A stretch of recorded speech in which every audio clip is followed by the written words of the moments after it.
ये है talks news network और आप देख रहे हैं पॉलिटॉक्स, राजनीति का कच्चा चिट्ठा। बोलिए क्या हुआ? विधायक दल की बैठक तो लगातार होती रहती है। अनफॉर्चुनेटली हमारे जो साथी कुछ बैठे हैं गुड़गांव माने शहर के अंदर, वो आते नहीं हैं, जबकि सबको मालूम है कि किस प्रकार का राजनीतिक माहौल बना हुआ राजस्थान के अंदर। ऐसे वक्त में जो चुनाव जीत के आए हैं कांग्रेस के चुनाव चिन्ह पर, वो लोग आगे अलग जाके बैठ जाए। अगर कोई नाराजगी है तो एआईसीसी में जाके बैठते, अखिल भारतीय कांग्रेस कमेटी 24 अकबर रोड, पता है, पीसीसी में आके बात करते हैं।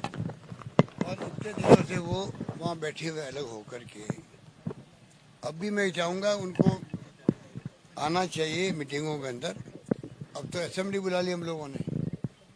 अगर वो कांग्रेस के चुनाव चिन्ह पे जीत के गए हैं तो पहली ड्यूटी है कि सरकार के साथ में खड़े दिखे, वो पब्लिक को भी। जनता उनके क्षेत्र में क्या सोच रही होगी, कुछ सोच नहीं सकता, उनका एहसास अभी उनको है नहीं। जो जाएंगे तो मालूम पड़ेगा कि आप सरकार के माध्यम से काम करवाने के बजाय आप वहाँ जाके क्यों बैठे हैं, और वो बीजेपी की गोद में क्यों खेल रहे हैं। पूरी तरह बीजेपी की जो तैयारियां हैं, बीजेपी ने वहाँ पर इंतजाम किए हुए हैं, उन्हीं की पुलिस है, उन्हीं के घेरे में बंद है। वहाँ पर कोई आना चाहे तो नहीं आ सकता है, ऐसा संदेश आ रहे हैं। हमें तो मालूम पड़ नहीं रहा है, क्योंकि एसओजी जाती है वहाँ। जिन लोगों के खिलाफ केस बने हैं एसओजी के अंदर, एसीबी के अंदर, उनको अलाउ नहीं वहाँ पर। इनको हम क्या कहेंगे? फिर कहते हैं हम कांग्रेसी हैं, फिर कैसे कांग्रेसी हुए? तो ये स्थितियाँ सबके सामने हैं, पूरा प्रदेश देख रहा है, पूरा देश देख रहा है। पूरा खेल बीजेपी का है, ये पूरा खेल बीजेपी का है। और बीजेपी जो है उनको जनता माफ नहीं करेगी। 2 चुनाव जीत के भारी बहुमत से, कोई दो राय नहीं। और मोदी जी ने ताली बजवाई, मोमबत्ती लगवा दी, सब कुछ किया। लोगों ने उनकी बात का ध्यान भी दिया। ये बहुत बड़ी बात है कि प्रधानमंत्री कहने से पूरे मुल्क के लोग बात को फॉलो करें। तो आज जिस प्रकार से केंद्र सरकार में बैठे हुए मंत्री लोग उनके षड्यंत्र कर रहे हैं, एक नाम तो सामने आ ही गया, मिस्टर शेखावत का। जो ऑडियो आया बिल्कुल सबको मालूम है कि किसका ऑडियो है। अभी तक उसका इस्तीफा नहीं हुआ है।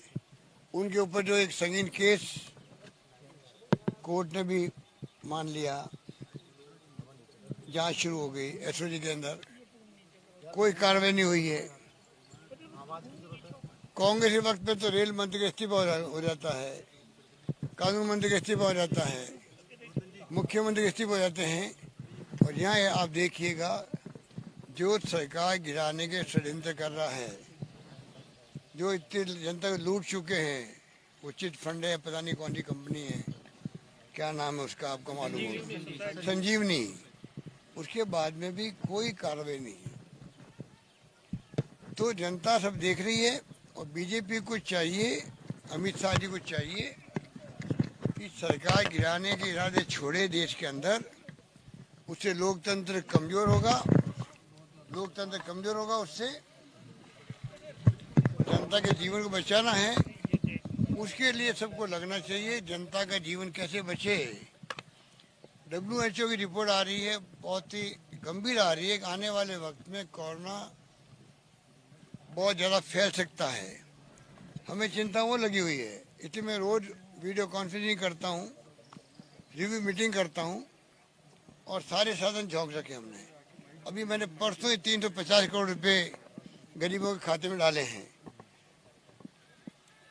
तमाम तरह की दवाइयाँ महंगी है, मैंने कहा कि गरीब से गरीब आदमी है, उसका इलाज भी पूरा होना चाहिए।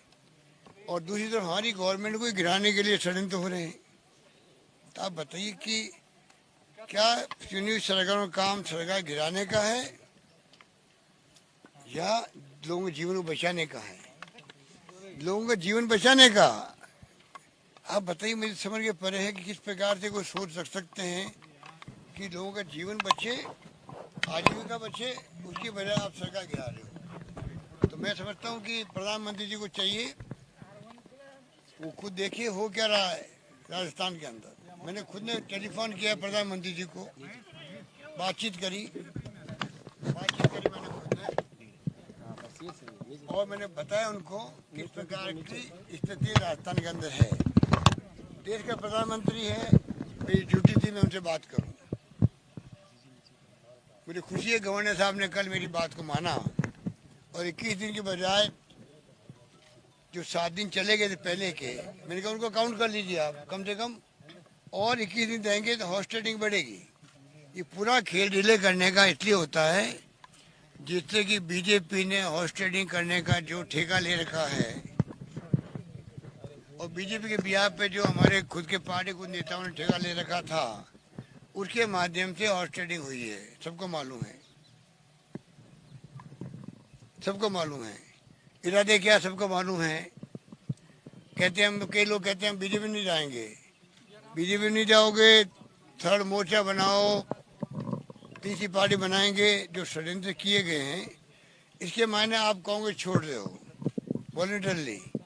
तो कानून इसके लिए क्या कहता है, वो संविधान में कानून में लिखा हुआ है।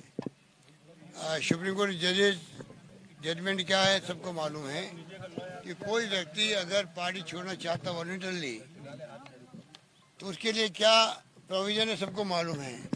फिर भी कानून की लड़ाई लड़के आप डिले करवा रहे हो।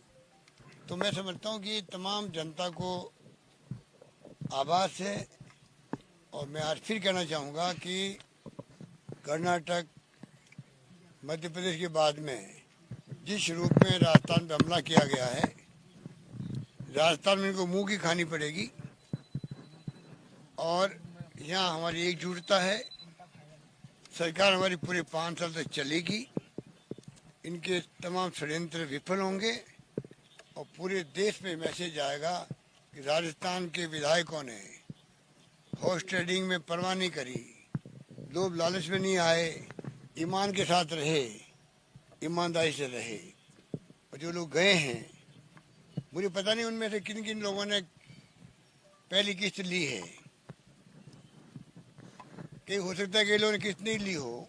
मैं चाहूँगा उनको वापस आना चाहिए, मैं चाहूँगा उनको वापस आना चाहिए। नंबर 2, कल रात से जैसे ही 14 तारीख की तारीख आई है असेंबली की, उसी वक्त से जो पहले वो पहली किस्त 10, दूसरी किस्त 15 की थी, अब आपको जान के आश्चर्य होगा अब अनलिमिटेड हो गई है। अब पूछा जा रहा है अब आप बताओ क्या चाहिए आपको। इसका मतलब 25 से जो है हॉर्स ट्रेडिंग की रेट और बढ़ गई है। मॉनिटरिंग कौन कर रहा है देश के अंदर, सबको मालूम है। इसलिए आज बताइए, देश का दुर्भाग्य देखिए आप, 2 बार इस देश की जनता ने लगातार पंडित नेहरू के बाद में नरेंद्र मोदी जी को प्रधानमंत्री चुना है, और इस देश के अंदर लोकतंत्र की जो धज्जियां उड़ाई है, चुनी सरकारों को जो तोड़ रहे हैं, मैं समझता हूँ कि जनता इनको माफ नहीं करेगी। और कोरोना की महामारी भयंकर है, जो लोग मर रहे हैं सबको मालूम है, उसके बावजूद भी लोग परवाह नहीं कर रहे हैं। इनको सरकारें गिराओ, कांग्रेस मुक्त भारत बनाओ, ये चिंता है, बजाय कि किसी के जीवन बचाने की। दुकानें बंद पड़ी रही, व्यापार ठंडे बंद पड़े रहे, उद्योग धंधे बंद हो गए थे। और तो और लॉकडाउन में क्या हुआ, और वापस गाड़ी पटरी लाने में हम कोशिश कर रहे हैं जिससे कि आजीविका चले लोगों की। इनको कोई परवाह नहीं। हमारी सरकार लगातार कोरोना पे ध्यान दे रही है। माननीय राज्यपाल महोदय लगातार कोरोना की बात करते हैं। अभी उन्होंने, मुझे अच्छा लगा, उन्होंने मैसेज दिया कि राजस्थान सरकार बहुत शानदार काम कर रही है प्रबंधन का कोरोना को लेकर के। बाकी जो हमारे जो भी गवर्नेंस है उसमें हमारे मंत्री लोग जाके बैठे सचिवालय में, मजबूरी में हमारे एमएलए यहाँ बैठे हुए हैं।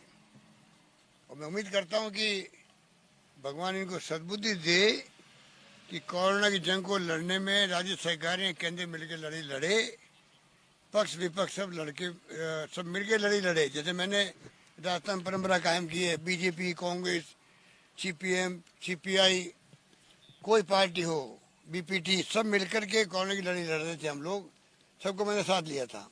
वही भावना के साथ में पूरे मुल्क में ये लड़ी जानी चाहिए कोरोना के खिलाफ में, तब जाके हम विजय प्राप्त करेंगे कोरोना की जंग से। ये जो हालात बना रखे हैं बीजेपी ने, बीजेपी को जनता माफ नहीं करेगी। और जितने बयानबाजी कर रही राजस्थान के नेता लोग, ये छिप के जाते दिल्ली। इनको पूछो जब आप षड्यंत्र में शामिल नहीं हो तो आपको छिपके जाने की जरूरत क्या है दिल्ली के अंदर? आप कोई दिल्ली आना कोई बुरा तो है नहीं, आप जाओ हाईकमांड से मिलो, वापस आओ, क्या दिक्कत है आपको? पर सब नेता छिपके जाते हैं, छिपके आते हैं, रात को जाते हैं, सुबह आके कहते हैं हम तो यहीं थे। झूठ बोलने की क्या आवश्यकता है? तो इसलिए हम इनको पूरा एक्सपोज करके रहेंगे, हम भी छोड़ने वाले नहीं इनको। हम चाहेंगे कि जनता के सामने एक्सपोज हो, पूरे प्रदेश में, पूरे देश के अंदर जो लड़ाई डेमोक्रेसी को लेकर शुरू हुई है, एआईसीसी ने जो अभी स्पीक ऑफ डेमोक्रेसी की बात की गई, सिविल डेमोक्रेसी की बात की गई है, 10 करोड़ लोगों ने साथ दिया उसका, 10 करोड़ लोगों ने साथ दिया। राजभवन पे बाहर धरने लगे पूरे देश के अंदर, एक्स्ट्रा ऑर्डिनरी रिस्पॉन्स मिले लोगों को मिला है। आम जनता जुड़ रही है धरनों के अंदर, वो समझ गई है कि कोरोना की जंग की बजाय ये लोग सरकार को तोड़ने में लगे हुए। और रेट बढ़ा दी इन्होंने अपनी, हॉर्स ट्रेडिंग रेट बढ़ चुकी है राजस्थान के अंदर। कितने दे रहे हैं सर? मुंह मांगा दाम है, वो आपको पूछ रहे हैं आप क्या चाहते हो? सर आप क्या चाहते हो? आपने माफ करने के लिए तैयार और कल रात से ही जैसे ही गवर्नर साहब ने 14 तारीख डिक्लेयर करी, इधर मीडिया ने चलाया होगा, उधर टेलीफोन आने लग गए लोगों के पास में। सर माफ और वापस खबर हमारे पास आती है, वो खबर वापस आती है कि कौन फोन कर रहा है, क्या ऑफर कर रहे हैं, उनको पूछ रहे बेहतर बता दीजिए आपको क्या चाहिए। पुराने रेट छोड़िए, नई रेट लाइए। 35 से 50 हो गए क्या सर? 35 से 50 कर दिया गया। आने वाले जाने वाले मैं बात करता ही नहीं हूँ। फ्लोर टेस्ट होगा, अगर हम जाएंगे असेंबली के अंदर, जो बिजनेस एडवाइजरी कमेटी तय करती है बिजनेस को, वहाँ फ्लोर टेस्ट होना है, कोरोना की बात करनी है, या हमें आर्थिक स्थिति जो स्थिति बनी है देश के अंदर, प्रदेश के अंदर कोरोना के लॉकडाउन के बाद में, उस पर बात करनी है। तमाम बातें हम लोग करेंगे। सर माफ करने की प्रवृत्ति आपकी रही है, तो क्या गुंजाइश बची है कि माफ? बार बार ये बात आ रही है। ये तो बात हम कह चुके हैं कि अगर वो जाते हैं एआईसीसी के अंदर शिकायत करने के लिए, जाना चाहिए था वहाँ पर। वहाँ जो हरियाणा के अंदर बैठे उनकी बजाय जाना चाहिए इनको एआईसीसी के अंदर जाना चाहिए। अगर मुख्यमंत्री की शिकायत है तो जाके वहाँ शिकायत कराए कमांड को, कोई दिक्कत नहीं है भाई। खुला मैं समझता हूँ कि जो रूप लिया उन्होंने, उससे पता नहीं वो चाहते क्या है। कांग्रेस के अंदर तो जैसे कोई वॉलंटियर मेंबरशिप छोड़ रहा हो, उस ढंग का माहौल उन्होंने बनाया है, और उसके लिए संविधान और सुप्रीम कोर्ट परमिट नहीं करता किसी को भी। सर हरीश साल्वे ने आज बहस भी की है बसपा विधायकों को लेकर के, और कह दिया कि मर्जर गलत है। जब बीजेपी मर्जर करवा रही है, वो तो 4 टीडीपी के 4 मेंबर पार्लियामेंट को राज्यसभा के अंदर रातों रात मर्जर करवा दिया राज्यसभा के अंदर, वो तो मर्जर सही है। और राजस्थान के 6 विधायक मर्डर करके कांग्रेस में, वो मर्डर गलत थे। तो फिर बीजेपी का चाल चरित्र चला कहाँ गया, मैं पूछना चाहता हूँ। राज्यसभा में मर्डर हो वो सही है, या मर्डर हो वो गलत है। 2/3 बहुमत से कोई पार्टी टूट सकती है, अलग बन सकती है, मर्डर कर सकती है दूसरी पार्टी के साथ में। यहाँ 6 के 6 मर्डर हो गया है, तो मायावती जी की जो शिकायत है वो भी वाजिब नहीं है, क्योंकि मायावती जी के 2 विधायक अगर अलग होते तो शिकायत हो सकती थी उनको, क्योंकि 6 विधायकों ने खुद ने अपने विवेक से मर्डर किया, हमारी पार्टी में शामिल हो गए, उसके बाद कोई शिकायत वाजिब शिकायत नहीं है। मेरा मानना है कि मायावती जी को जो बयानबाजी कर रही हैं वो भाजपा के इशारे पे कर रही है। भाजपा जिस प्रकार से सीबीआई, ईडी, इनकम टैक्स का दुरुपयोग कर रही है, डरा रही है, धमका रही है सबको ही। आप देखो राजस्थान में क्या हो रहा है, क्या हो रहा है सबको मालूम है। ऐसा तो हमारा कोई देखा नहीं भाई। और मायावती जी भी डर रही है उनसे, मजबूरी में वो बयान दे रही है। तो ये मैं समझता हूँ कि वक्त बताएगा कि जनता, वक्त आने पे जनता झटका भी देती है, मालूम ही नहीं पड़ता है। तो बीजेपी जो है ये फासिस्टी पार्टी है, लोकतंत्र में इनका यकीन नहीं है, चेहरा पहने हुए खाली लोकतंत्र का सत्ता मारने के लिए। अब जो लोकतंत्र को खतरा पैदा हुआ है उसको मैं समझता हूँ कि मीडिया को भी आगे आना चाहिए। मैं फिर कहना चाहूँगा, मीडिया इस देश का डरा हुआ है, वो निष्पक्ष रिपोर्टिंग नहीं कर पा रहा है। और मैं उनको कहना चाहूँगा कि निष्पक्ष रिपोर्टिंग करे, बजाय कि संबंध होते हैं, आपसी संबंध अच्छे होते हैं, दोस्ती होती है, वो अलग रखे अपनी जगह पर, सच्चे को सामने लाए। ये देश अपेक्षा करता है मीडिया से। मतलब सब कुछ अच्छा हो गया सर। मुझे गॉड गिफ्ट है ये, चाहे मैं तो रोज ऐसे ही रहता हूँ, मुझे गॉड गिफ्ट है। चाहे कैसी स्थिति कुछ भी हो, तब भी जो है अगर आप सत्य के रास्ते पर हो, अगर आपके मुद्दे सही हैं, पब्लिक इंटरेस्ट के हैं, गांव के हैं, गरीब के हैं, किसान के हैं, और उसकी लड़ाई लड़ना पड़े, डेमोक्रेसी को बचाने की लड़ाई लड़ना पड़े, लड़ाई को लड़ना पड़े, तो सत्य ही जो है मुझे गॉड गिफ्ट है कि मैं आज हूँ वैसे रहता हूँ। सर, इस विधानसभा सत्र से बड़ा सियासी संदेश जाएगा उन ताकतों को जो लगे हुए थे कुछ साजिश करने में, सबकी नजरें हैं। राजस्थान देश की राजनीति का टर्निंग पॉइंट बन सकता है, बशर्ते कि मीडिया साथ दे। मीडिया खुद बाइस रहता है, मीडिया की रिपोर्टिंग जो होती है राष्ट्रीय स्तर पर क्या हो रही देख रहे हो आप लोग, तो ये अच्छी बात नहीं है। आप देश में लोकतंत्र को बचाने के लिए पहले आप भी हो, मीडिया वाले भी हो, ये मत भूलो। हम तो अपना फर्ज अदा करेंगे और फर्ज अदा करते हुए हम लोग संघर्ष करेंगे और कामयाब होंगे। धन्यवाद। ओके।